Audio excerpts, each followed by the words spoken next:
My cruel husband stormed into the hospital room, his eyes blazing with fury. The air felt heavy as he marched toward me. "Enough of this drama," he shouted, his voice sharp and unforgiving. Before I could react, his hand swung through the air, landing a vicious slap across my face. My head snapped to the side, my vision blurring from the impact. But it didn't end there. Pain still lingered on my skin when suddenly, the door swung open. What happened next was even more painful. My name is Isabella Carter, and I am 39 years old. If you had asked me a few years ago, I would have told you that my life was perfect. I had everything: a loving husband, a beautiful home, and a promising future. At least, that's what I thought. From the outside, my marriage looked like a dream. Nicholas Walker, my husband, was charming, successful, and well-spoken. People admired us, and I often heard comments about how lucky I was to have such a devoted partner. But behind closed doors, my reality was far from perfect. I had spent years convincing myself that I was happy, that the cracks in my marriage were normal, and that love meant sacrifice. I ignored the little signs, the dismissive remarks, the growing distance, the way he slowly took control over my life without me even realizing it. But nothing lasts forever. The illusion I had built around my marriage was about to shatter into pieces, revealing a truth I had tried so hard to ignore. And that's where my real story begins. I met Nicholas Walker at a charity event in Austin, Texas. The hall was filled with laughter, soft music playing in the background, and the clinking of champagne glasses. I wasn't particularly social, but I had been invited by a friend and decided to attend. That's when Nicholas approached me. He had an easy smile, confident posture, and an undeniable charm. "You don't look like you belong to this crowd," he joked, handing me a glass of lemonade. His voice was warm, his eyes filled with curiosity. From that moment, our conversation flowed effortlessly. We talked about books, travel, and life dreams. He was witty, attentive, and made me feel like I was the most important person in the room. For the first time in a long while, I felt seen. After that night, Nicholas didn't waste time. He called me every morning, planned spontaneous dates, and showered me with attention. I had never met someone so determined to win my heart. His words felt like poetry, his actions like a fairy tale. Within weeks, we were inseparable. Weekend outings turned into road trips, late-night talks became discussions about our future, and soon, I found myself falling deeply in love. 6 months into our relationship, Nicholas proposed during a candlelit dinner on a rooftop overlooking the city lights. As I looked at him, kneeling with a ring in his hand, I didn't hesitate. I said yes, believing I was stepping into a life of love and security. Little did I know, the man standing in front of me would soon become a stranger, and my perfect love story would turn into a nightmare. Our wedding was nothing short of magical. The ceremony took place in a charming garden venue just outside Austin, surrounded by close friends and family. I wore an elegant white gown, and Nicholas looked dashing in his tailored suit. As we exchanged vows, he held my hand tightly and promised to love me forever. For the first few months, he kept that promise. We moved into a beautiful home in the suburbs, and at his insistence, I left my job as an event planner to focus on building a life together. "I'll take care of everything," Nicholas said, his smile reassuring. "You just focus on making our home perfect." At first, I enjoyed it. I poured my energy into decorating, cooking, and making our home warm and inviting. Nicholas seemed to appreciate my efforts, bringing me small gifts and showering me with compliments. But as time passed, his warmth faded. The compliments turned into criticisms, and the affection I once adored was replaced with cold indifference. "Why is there dust on the shelves?" he snapped one evening, his eyes narrowing at me. "What do you even do all day?" I tried harder. I cleaned obsessively, cooked gourmet meals, and made sure everything was perfect. But no matter how much I did, it was never enough for Nicholas. His disapproval extended beyond household chores. If I voiced an opinion, he dismissed me. If I expressed an emotion, he called me dramatic. The man who once adored me had disappeared, replaced by someone who made me feel like a burden. Yet I stayed. I convinced myself it was a phase. I told myself that the man I had fallen in love with was still there, buried beneath the distance and anger. But deep down, I knew the truth. I was losing myself, piece by piece. Days turned into months, and the Nicholas I had once loved was gone. The charming, caring man who once held my hand and whispered sweet words had transformed into a cold, dismissive stranger. I woke up every morning dreading his presence. His sharp words cut deeper than any wound, and no matter what I did, I couldn't seem to please him. "Can't you do anything right?" he scoffed when I overcooked his dinner one evening. I apologized, again and again, believing that if I just tried a little harder, things would go back to the way they were. But they never did. Nicholas's control over my life tightened. He dictated what I wore, who I spoke to, and how I spent my time. If I wanted to visit my parents, he'd sigh and say, "You're a married woman now, Isabella. Your responsibilities are here." And if I tried to talk about my feelings, he'd roll his eyes and mutter, "Stop being so dramatic." His verbal jabs started small, but soon they became daily insults. "You're useless. You'd be nothing without me. You're lucky I married you." Each word chipped away at my confidence, and slowly, I started believing him. I became a shadow of the woman I once was, walking on eggshells, trying to avoid his anger, desperate to keep the peace. But peace never lasted for long. No matter how much I obeyed, Nicholas always found something to break me down. Yet I still held on. I told myself, maybe he's just stressed. Maybe he'll change. But deep down, I knew the truth.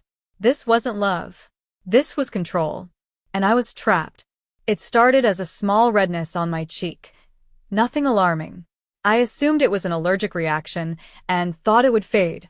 But within days, the redness worsened, spreading across my face in painful, itchy blisters. The swelling became unbearable. Even the slightest touch felt like needles piercing my skin. I avoided looking in the mirror, hoping it would go away on its own. Nicholas noticed, but not with concern. "What's wrong with you?" he asked, his face twisted in disgust. "I think I need to see a doctor," I replied cautiously. He scoffed. "Do you think money grows on trees, Isabella? It's probably something you did to yourself. Stop overreacting." His words stung almost as much as the infection itself. But I knew I couldn't wait any longer. That night, I called my parents, Margaret and Henry Carter. The next morning, they arrived at my doorstep. The moment my mother saw me, her face went pale.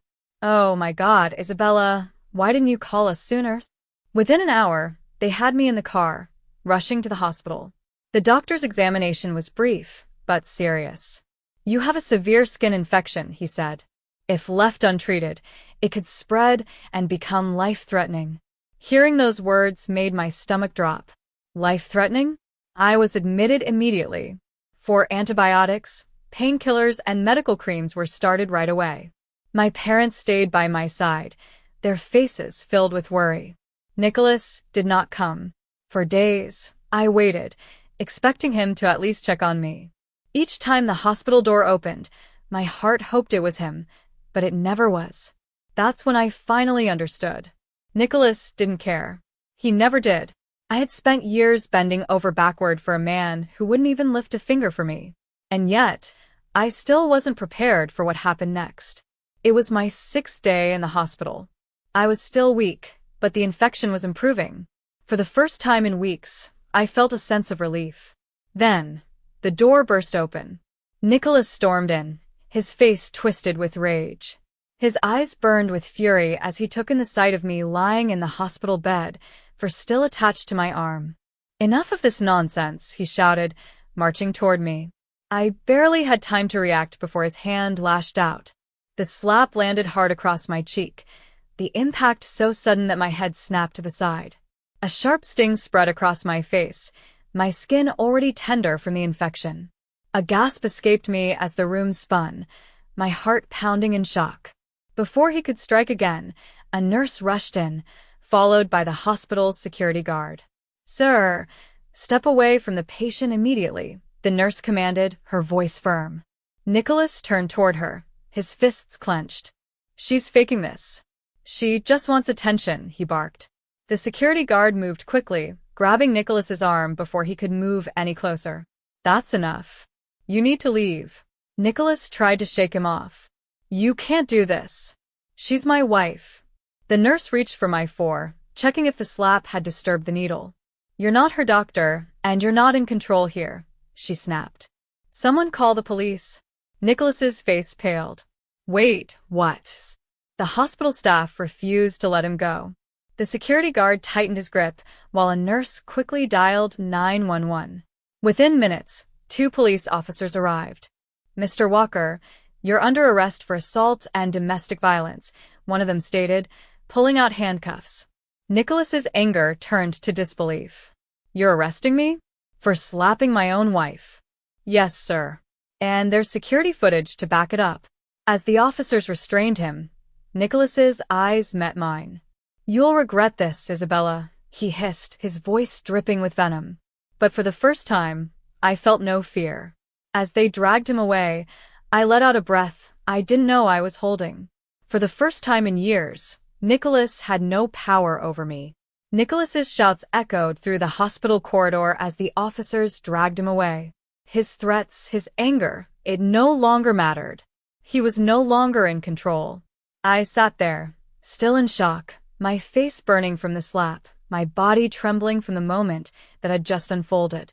But for the first time, I felt safe. The head nurse approached me, concern in her eyes. Are you all right, Isabella? She asked, gently placing a hand on my shoulder. I nodded weakly.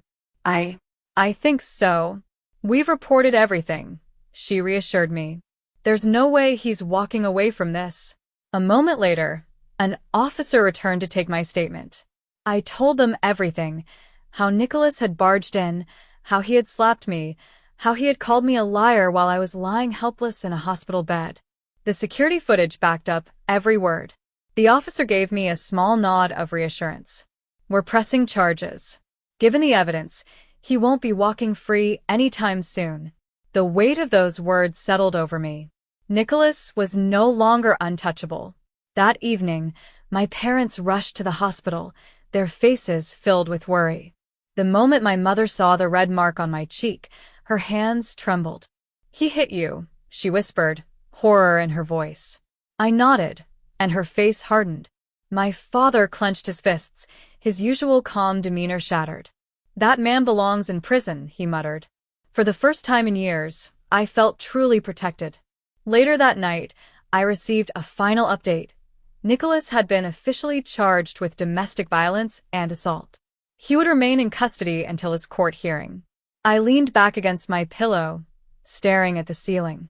The pain was still there, but for the first time, it wasn't just physical. It was the pain of breaking free from something I had let control me for too long. Nicholas had been taken away, and for the first time I was no longer his prisoner. A week later, I was discharged from the hospital. My face was still healing, but the pain from Nicholas's slap was nothing compared to the years of emotional wounds he had inflicted. With my parents by my side, I met my lawyer, Evelyn Dawson. She was sharp, confident, and had no patience for men like Nicholas. We have a solid case, Isabella, she assured me, flipping through the files. The security footage, medical reports, and witness statements leave no room for doubt. He's going to pay for what he's done. Hearing those words gave me a sense of relief I hadn't felt in years. For so long, Nicholas had made me feel powerless. But now, the law was on my side.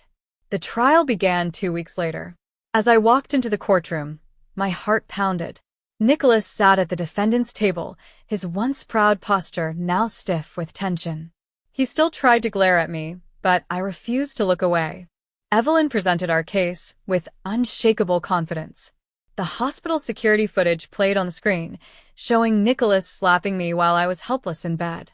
The nurse and security guard testified, confirming how aggressive and threatening he was. My medical records proved the extent of my injuries, both from his attack and from the neglect I had suffered under him. Nicholas's lawyer tried to spin the narrative. It was a moment of frustration, he argued. He was just upset seeing his wife in the hospital. Evelyn wasn't having it. A moment of frustration, she repeated, her voice firm. Nicholas Walker entered that hospital room, verbally assaulted his wife, and physically struck her while she was recovering from a life-threatening infection. That is not frustration. That is abuse. The judge didn't hesitate. "Mr. Walker," he said sternly, "you are found guilty of domestic violence and aggravated assault." A hush fell over the courtroom. Nicholas clenched his jaw as the sentence was read aloud. 5 years in prison. No chance of parole. Full financial compensation for my medical expenses. I exhaled deeply. It was over. The man who had controlled me for years was finally being held accountable. As the guards led Nicholas away, he turned to me one last time. "You'll regret this, Isabella." I met his gaze, my voice steady. "No, Nicholas. I regret staying with you, for as long as I did." He was taken away, and I was free. As Nicholas was escorted out of the courtroom in handcuffs, a strange sense of finality settled over me. For years, I had lived in his shadow, enduring his manipulation, cruelty, and abuse. But now, he was the one trapped, behind bars, facing the consequences of his actions. I let out a slow breath, my fingers gripping the edge of the courtroom bench. My parents sat beside me, their hands clasped in silent relief. For the first time in years, I felt safe. The court had not only sentenced Nicholas to 5 years in prison, but he was also ordered to pay for all my medical expenses. It was a small victory, but an important one. I would no longer suffer because of him. As the courtroom emptied, Evelyn Dawson, my lawyer, turned to me with a rare smile. "Justice has been served, Isabella," she said. "You did this. You stood up for yourself." Her words hit me harder than I expected. For so long, I had been powerless, bending under Nicholas's control. But now I had taken my life back. Outside the courthouse, reporters gathered, sensing the weight of the case. I didn't stop to talk. I wasn't looking for attention. I was looking for peace. That night, I sat alone in my parents' guest room, staring out the window. The city lights flickered in the distance, but all I could feel was the quiet relief of knowing Nicholas could never hurt me again. For years, I had convinced myself that leaving him was impossible, that he was too powerful, too controlling. But in the end, he was just a man. A weak man who had built his strength by tearing me down. And now, he was gone. I wasn't naive enough to think the scars, both physical and emotional, would disappear overnight. But I knew this. I had survived him, and that meant I could survive anything. The morning after the trial, I woke up in my parents' home, feeling something I hadn't felt in years: peace. There was no tension in the air, no fear of hearing Nicholas's sharp words or feeling his cold presence. For the first time in a long time, I was safe. My mother brought me a cup of coffee and sat beside me at the kitchen table. She studied me for a moment before speaking. "What's next for you, Isabella?" I hadn't thought that far ahead. For so long, my life had been about surviving Nicholas.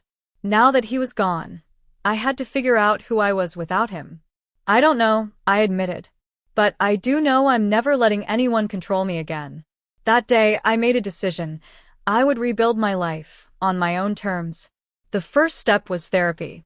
I needed to understand why I had stayed with Nicholas for so long and how to heal from the years of emotional abuse.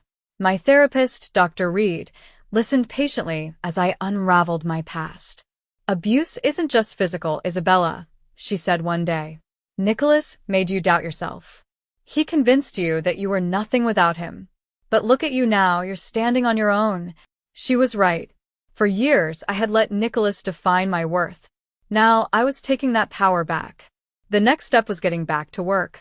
I had given up my career as an event planner because Nicholas had wanted me to be a full-time homemaker. Now, I was going to do what I loved again. I started small, taking a few freelance projects. At first, I was nervous. Had I lost my skills after all these years? But the moment I started planning my first event again, something inside me clicked. I hadn't lost myself. I had just been buried under years of control. With each project, my confidence grew. Clients loved my work, and soon, I was receiving more requests than I could handle. I was finally back in control of my own life. One evening, While journaling about my experiences, a thought crossed my mind. What if I share my story? There were so many women out there, trapped in relationships like mine, believing they had no way out. What if my story could help them? That night, I started a blog. I wrote about my journey, my healing, and how I found the strength to leave. To my surprise, women from all over the country started reaching out. Your story gave me hope. I'm in the same situation. How did you leave? Thank you for reminding me I'm not alone. Reading their messages, I realized something. I wasn't just rebuilding my life. I was helping others do the same. Months passed, and I finally moved into a small apartment of my own. It wasn't a mansion, but it was mine. Every piece of furniture, every picture on the wall, it was all chosen by me, not by Nicholas. One evening, I sat on my balcony, sipping tea and watching the sunset. Nicholas had once told me I'd never survive without him.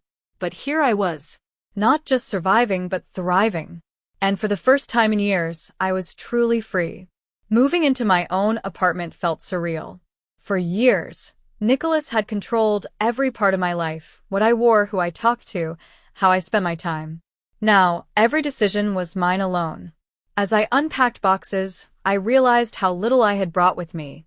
Most of my belongings had been tied to my past life, and I didn't want them anymore. This was a fresh start. I decorated the space slowly, filling it with things that brought me joy: soft curtains, warm lights, bookshelves lined with novels I had once loved but abandoned during my marriage. This wasn't just an apartment. It was proof that I had reclaimed my life. I kept up with therapy, continuing to untangle the emotional scars Nicholas had left behind. You're learning to trust yourself again, Dr. Reed told me one day. That's the most powerful thing you can do. She was right. I had spent years doubting myself, believing that I needed Nicholas to survive. Now I knew better. With each passing day, I grew stronger, not just physically, but emotionally. The nightmares of my past began to fade, replaced by a newfound sense of peace. My blog had grown beyond what I expected. More and more women reached out, sharing their own stories of abuse and survival. One day, I received an email from a woman named Rachel. I read your story, and it gave me the courage to leave my abusive husband. I'm scared, but I know I deserve better. Thank you for showing me that there is life after abuse. Tears welled in my eyes. This was bigger than me. I decided to take things a step further. I started volunteering at a women's shelter, helping others who had escaped abusive relationships. For the first time, I had found my true purpose. Nicholas tried to reach out once. A letter from prison arrived in my mailbox. I didn't open it. I didn't need to. He was part of my past, and that's where he would stay. Instead of looking back, I focused on my future. One evening, as I cooked dinner in my cozy apartment, I looked around and smiled. No fear. No tension. No walking on eggshells. Just peace, freedom, and happiness. Nicholas had once told me, "You'll regret this, Isabella." But sitting there, in a home that was truly mine, I knew the truth. I didn't regret leaving. I only regretted not leaving sooner. And with that, I closed the final chapter of my old life and embraced the new one ahead. Thank you for following Isabella's journey. If you found her story inspiring, please like, comment, and subscribe for more stories of strength and hope.